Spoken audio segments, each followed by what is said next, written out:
नमस्कार, मैं हूं आपके साथ मयंक। आज 11 तारीख है और हॉर्मूज से इस वक्त जो खबरें आ रही हैं, ओमान से जो खबरें आ रही हैं, वो भारतीयों के लिए बेहद चिंता करने वाली है। देखिए, जो खबर है उसके मुताबिक 3 दिन के अंदर हॉर्मूज में और ओमान में 3 टैंकर्स पर अमेरिका ने हमला किया है, जिसमें कई भारतीय सवार थे।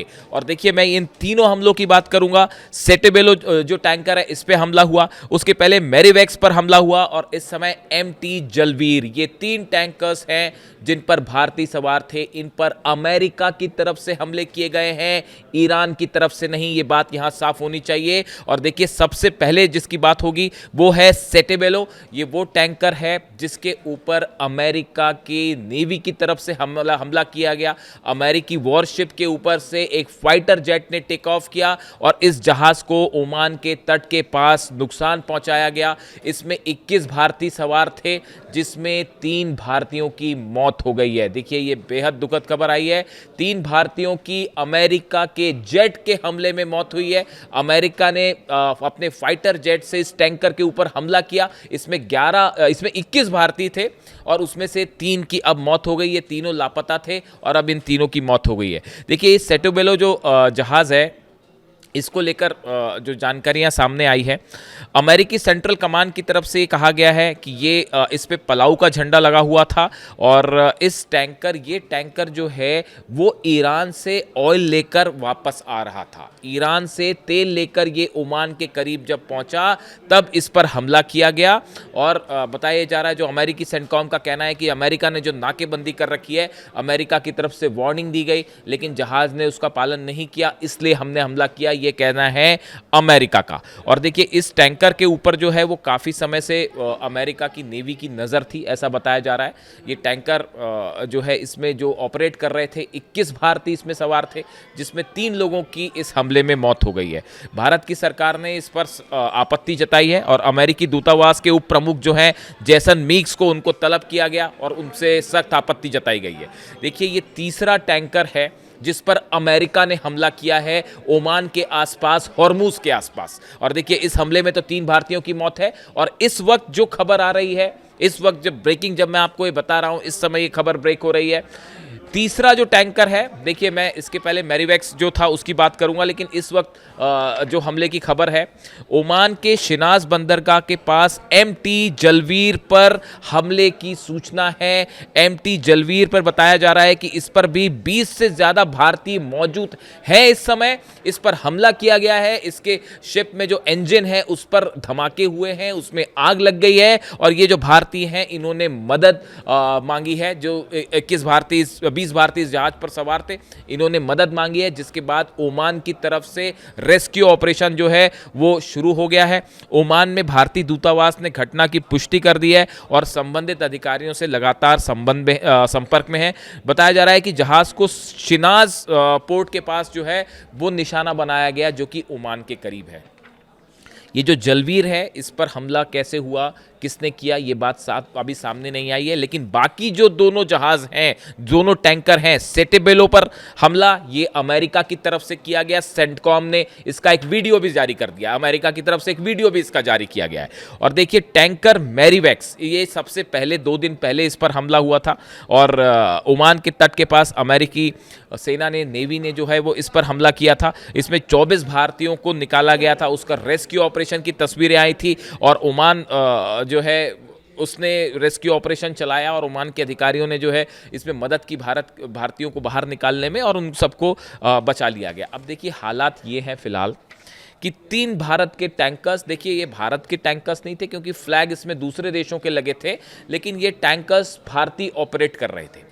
इस पर अमेरिका की तरफ से हमले होते हैं और ना सिर्फ हमले होते हैं, इसमें जो सेटेबेलो है, इसमें 3 भारतीयों की मौत भी हो गई है। ये बेहद चिंताजनक है जिस तरह से ये हमले हो रहे हैं। ईरान बार बार इस बात को कह रहा है कि अमेरिका की दादागिरी चल रही है हॉर्मुज में, ओमान में, और जबरदस्ती हमारे इलाके को ब्लॉक करके खड़ा किया गया है। इसी बात को लेकर ईरान ने नाराजगी जताई है। और अब ईरान के साथ अगर हम जंग की बात करें, इस समय जबरदस्त जंग जारी है। हम पहले हॉर्मुज की ही बात कर लेते हैं। हॉर्मुज से जो इस समय खबरें आ रही हैं, हॉर्मुज में ईरान ने बड़े हमले किए हैं अमेरिका के जहाज़ों पर, अमेरिका के फाइटर जेट्स पर।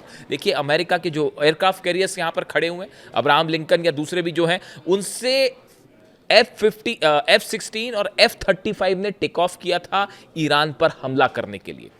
ईरान ने अपने डिफेंस सिस्टम से F-16 और F-35 को निशाना बनाने का दावा किया है। बताया जा रहा है कि हॉर्मूज के आसमान में ईरान ने अपने डिफेंस सिस्टम से जो मिसाइल्स फायर की, उससे डर के कई अमेरिकी फाइटर जेट्स पीछे वापस हो गए, भाग गए, और ईरान का दावा है कि हमने F-35, F-16 को निशाना भी बनाया है। अब देखिए इसकी हकीकत सामने आने में एग्जैक्ट कितना नुकसान हुआ है, कितने F-35 का नुकसान हुआ है, F-16 का कितने गिरे हैं, इसकी जानकारी थोड़े समय बाद बाहर आएगी।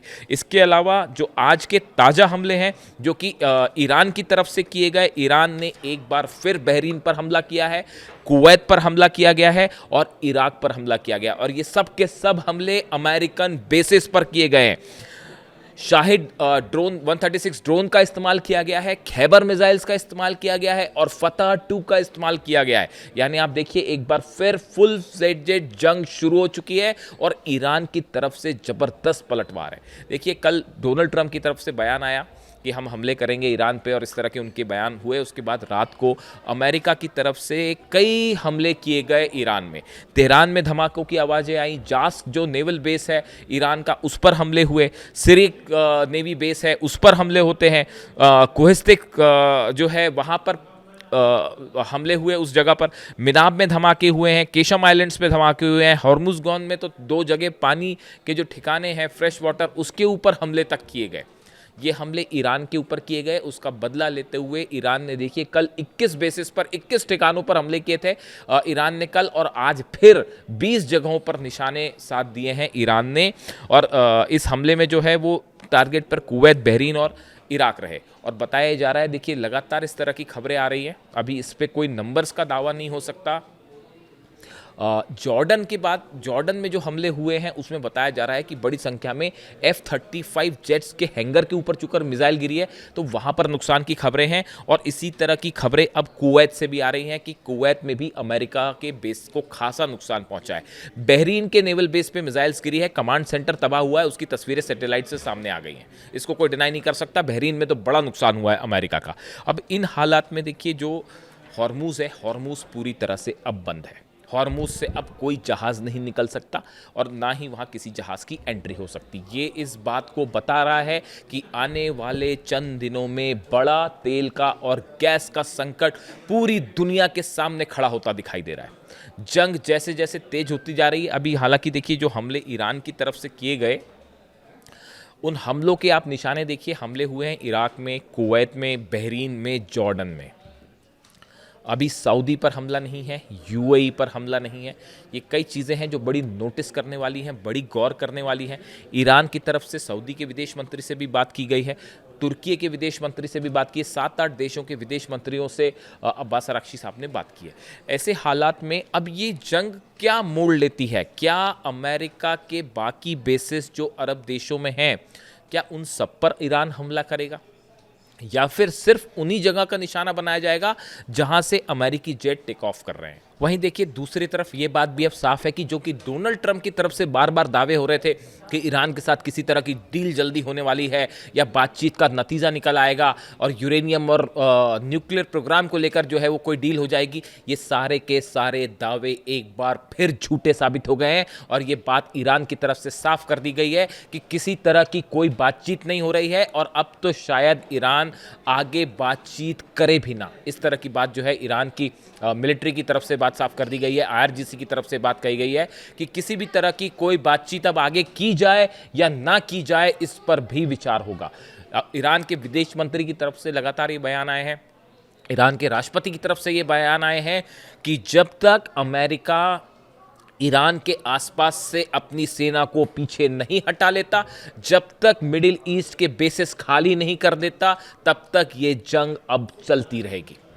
यानी हालात मिडिल ईस्ट में एक बार फिर वैसे ही हो गए हैं जहां से जंग शुरू हुई थी और लगातार हमले बढ़ते जा रहे हैं। देखिए जहां तक भारत के जहाज़ों पर ऐसे जहाज़ों पर हमले का सवाल है, टैंकर पर हमले का सवाल है जिसमें भारतीय सवार थे, तो ये बात एक बार फिर साबित हो गई है कि हॉर्मुज़ में और ओमान में भारत के जहाज़ों को या ऐसे जहाज़ों को जिस पे भारतीय सवार थे, अमेरिका की तरफ से निशाना बनाया गया है। ईरान ने हमेशा ये बात कही कि हम भारत को ऑयल सप्लाई करने के लिए तैयार हैं, तेल सप्लाई करने के लिए तैयार है, गैस सप्लाई करने के लिए तैयार है, लेकिन अमेरिकी ब्लॉकेट की वजह से यह तेल सप्लाई नहीं हो पा रही है। आज अगर देश में बड़ा संकट खड़ा हुआ है तो इसके लिए लगातार ईरान का कहना है कि अमेरिकी ब्लॉकेट की वजह से पूरी दुनिया में तेल और गैस का संकट खड़ा हुआ है। अब देखिए, ये किस तरह से 3 जहाजों पर हमले हुए, उसमें अभी 3 भारतीयों की मौत की खबर है, और जो जलवीर पर हमला हुआ है लेटेस्ट, इसमें क्या कोई कैजुअलिटी हुई है, क्या कितनी भारतीयों की मौत हुई है, ये अभी बात साफ नहीं है। इस पर रेस्क्यू ऑपरेशन इस वक्त जारी है और इससे जुड़ा जो भी अपडेट होगा हम आप तक पहुंचाएंगे। Thank you so much.